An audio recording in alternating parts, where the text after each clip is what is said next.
আপনি জানেন, মহাভারতের যুদ্ধে ৪৫ লাখ লোকের থেকেও বেশি সৈনিক ছিল যারা রোজ যুদ্ধ করত। কিন্তু তারপরেও সেই যুদ্ধে কখনো খাবার না তো কখনো খারাপ হয়েছে, নষ্ট গেছে, ফেলা গেছে, কিংবা কখনো খাবার এক্সট্রা হয়েছে, কিংবা কখনো খাবার কম পড়েছে।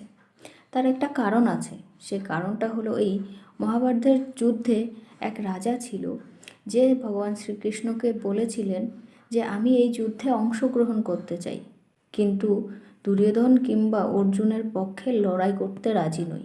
এবার আপনিই বলুন যে আমি কিভাবে এই যুদ্ধে সহযোগিতা করতে পারি। তখন শ্রীকৃষ্ণ তাকে রান্নাঘরের দায়িত্ব দিয়ে দেয় যে আপনি রান্নাঘর সামলান।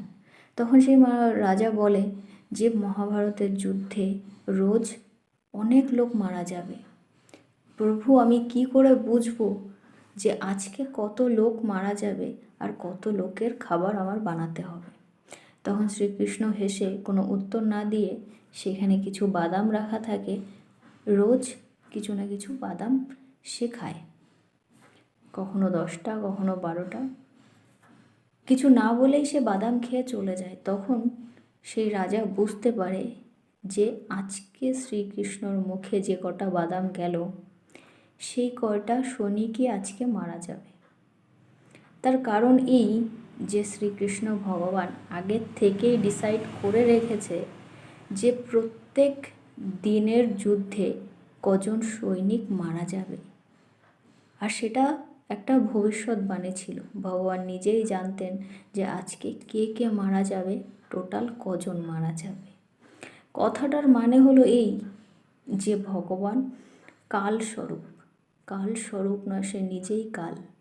তাই ভগবান কবে কি করছে, কার সঙ্গে করছে, কার কবে মৃত্যু হবে, কিভাবে মৃত্যু হবে, ভগবান সে সব কিছু জেনে নির্ধারিত করেই রেখে দিয়েছে।